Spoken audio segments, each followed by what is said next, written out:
Alô, galera, bom dia, tudo bom? Estamos aqui iniciando mais uma aula e o nosso assunto de hoje é números racionais.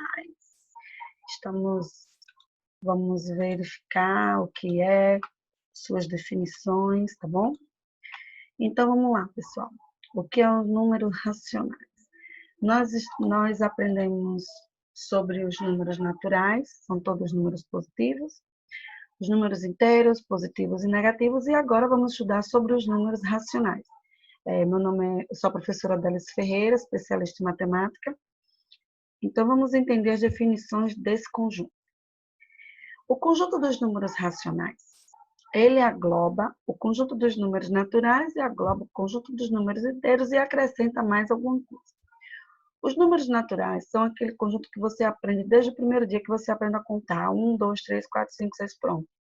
Começa no zero e ele é infinito e só tem números positivos. Quando é representado pela letra N, o conjunto dos números inteiros, ele é representado pela letra Z, e ele tem os positivos e os negativos, tá bom? Então, aí já foi a necessidade da gente contar as nossas despesas, as nossas perdas, foi quando surgiu os números inteiros. A matemática, ela existe a partir da nossa necessidade. Tudo que existe na matemática é porque o homem necessitou de alguma coisa.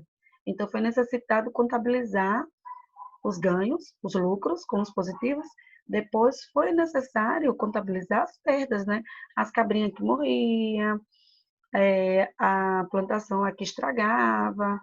Então, foi necessário contabilizar as perdas desses produtores que nas civilizações antigas começamos produzindo, né? Depois que a gente começou extraindo. Já os números inteiros entrou como? O comércio. Na comercialização, começamos a ter os valores, porque vocês têm que lembrar que antes era permuta. Eu produzia milho, você produzia feijão e nós trocávamos. Depois eu tive a ideia de vender. Só que aí, para vender, dinheiro. E no dinheiro, o quê? Os centavos. E aí entrou os números racionais. Porque você tem R$ 1, tem R$ 2, tem R$ 3, entrou as divisões, né? 1/4, 2/4. Então, os números racionais já entrou com essas propriedades, onde que nós temos os números decimais e nós temos os números fracionários, onde que a gente utiliza no nosso dia a dia o tempo todo, né? Porque você vai comprar R$ 2,50 de pão. Pronto, é um número decimal. Ali você já está usando o conjunto dos números racionais, tá bom? Tudo que você precisar dividir é número racional. Tudo que você precisar fazer a divisão aí é um número racional. Então, vamos continuar.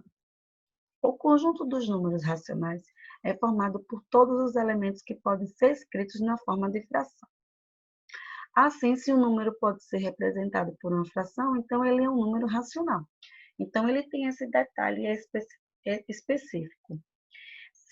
Se o número puder ser escrito em fração, ele é um número racional. Pronto, já é uma forma de você lembrar disso. Toda fração é uma divisão. Para compreender bem a definição de números racionais e todas as possibilidades que essa definição e esse conjunto numérico envolve, é preciso você lembrar da definição de fração, que nós vamos discutir a seguir. Então, o que é uma fração?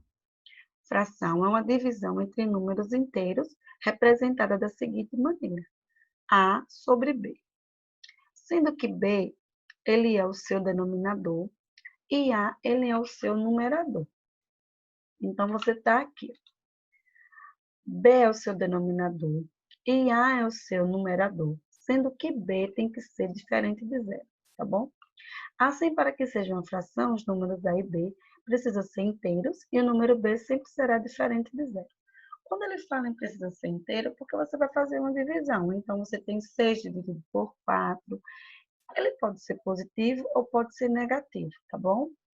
Você pode ter 10 dividido por 2, que vai dar 5. Esse B aqui, ele só não pode ser zero. Termos de fração. Numerador é o de cima, denominador é o de baixo. Lembrando que toda fração é uma divisão. Não esqueça desse detalhe. Toda fração é uma divisão. A partir das definições de frações, o conjunto dos números racionais pode ser representado da seguinte maneira. Esse quezinho é o símbolo do número racional, do conjunto dos números racionais.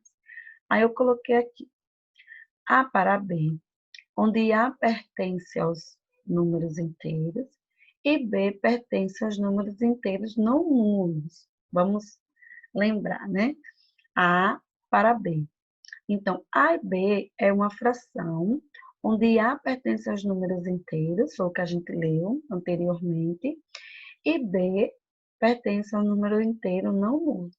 Então, o que isso significa? Que não nulo quer dizer que não pode ser zero. Esse asterisco aqui no Z quer dizer não nulo.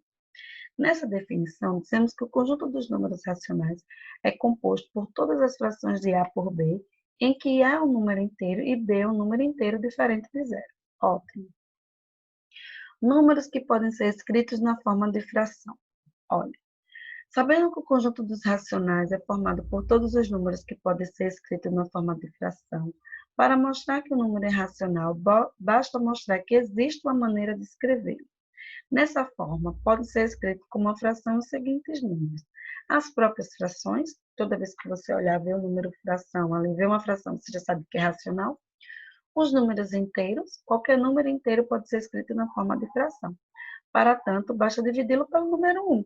Se você tem menos 7, menos 3, menos 4, menos 5, não importa.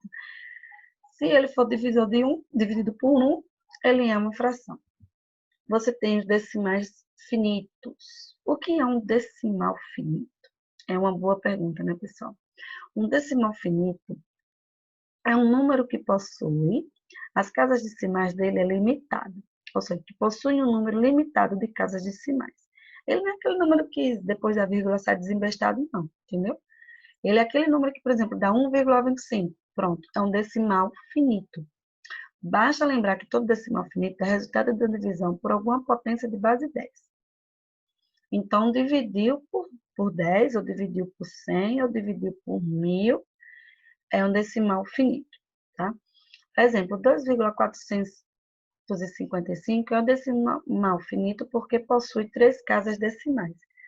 Aí tem que lembrar, uma casa decimal, você vai, se fosse 2,4, você vai colocar 24 sobre 10.